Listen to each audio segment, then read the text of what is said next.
We will talk more detailed about his foreign policy and what we expect from him. But now I want to stress a little bit more information on his national policy. And can this worsen somehow the tension inside the country? The analytics from the foreign policy issued the last article I read actually this morning, where they analyzed the election as a whole and what they writing about this. I will just quote a little. The elections were free but far from fair. In a deeply polarized society, Erdogan has control over vast amounts of state resources as well as media that clearly provided an edge. So they count 18 different TV stations that were provided ability for Erdogan to promote himself instead of his opponents. Other question is about the voters, and this issue says that first is the geographical divides that appeared in political inclinations after the elections. So this article writes that 80% of his voters were people mostly of urban parts, I mean poor parts. And one more question is how he used his administrative resources. So he minimum raised wage for people up to $455 per month in December 2022, just to make them just to help them to make decisions to vote for him. So all this manipulation with his society, will it make the situation worse during his next period on the presidential post? No, I don't see how this could make it worse because, well, of course, manipulation of state resources and administrative means during the elections. It's not an anomaly during any elections. In many countries, when the government is trying to use what they have, including the resources they have at their hands, in order to raise their popularity, and their rating and their rate approvals.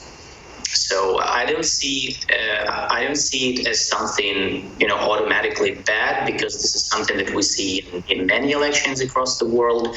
Now, I think that these elections were pretty much free and fair, because yes, Turkey is not a genuine democracy in terms from the Western European point of view, but still we saw that for Erdogan these elections were the most challenging, the most difficult, because although he won, I think these elections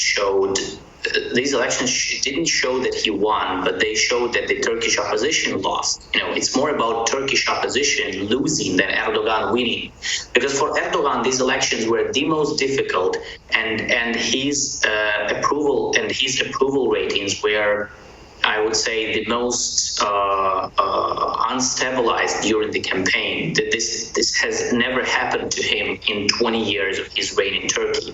So I think that these elections show that Turkish opposition just couldn't win, because they made some, I think, strategic mistakes during the campaign, especially when they shifted. They had a dramatic shift in topics raised during the campaign between the first and the second round of votes. Because when during the second round of votes, Kemal Kılıçdaroğlu was the leader of the United Opposition. He was campaigning as a centrist, moderate candidate, like anti-Erdogan, like a very moderate one for freedom, for democracy, for human rights, for rights of minorities. So all these topics, they were the priority, the main focus of his campaign.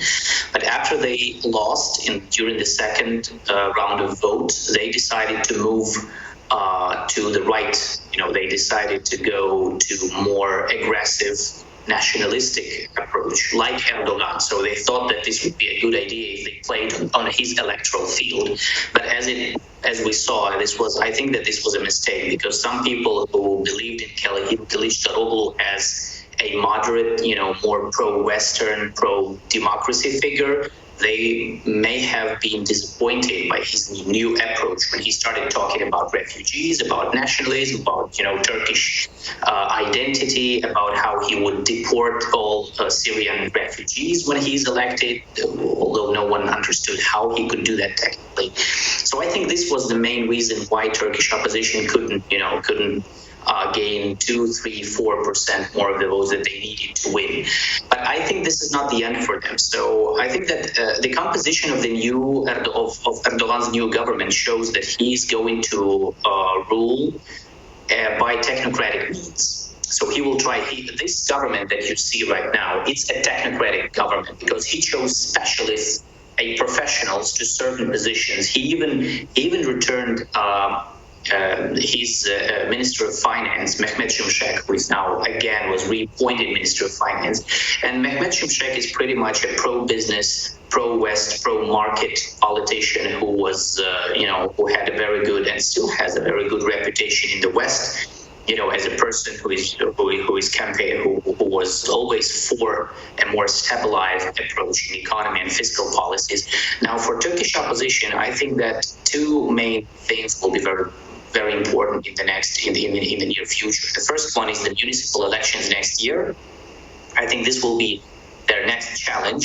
They will have this second chance, if you will, during the municipal elections next year to show if they have changed, if they made some conclusions from these, if they drew some lessons from these elections or not.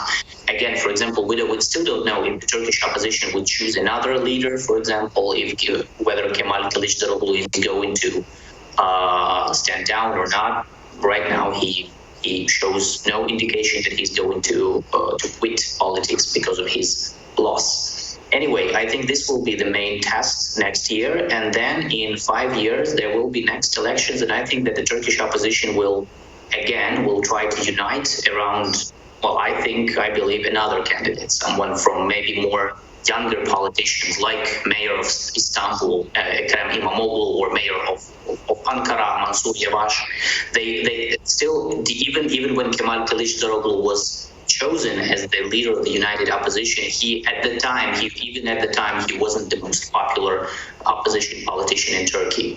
I think maybe that's also a factor why he lost, because he wasn't the most popular. He was just the most senior, the most experienced maybe, but still mayors of Istanbul and Ankara have much more popularity among people, especially in big cities, than he is. Still, even after they lost these elections.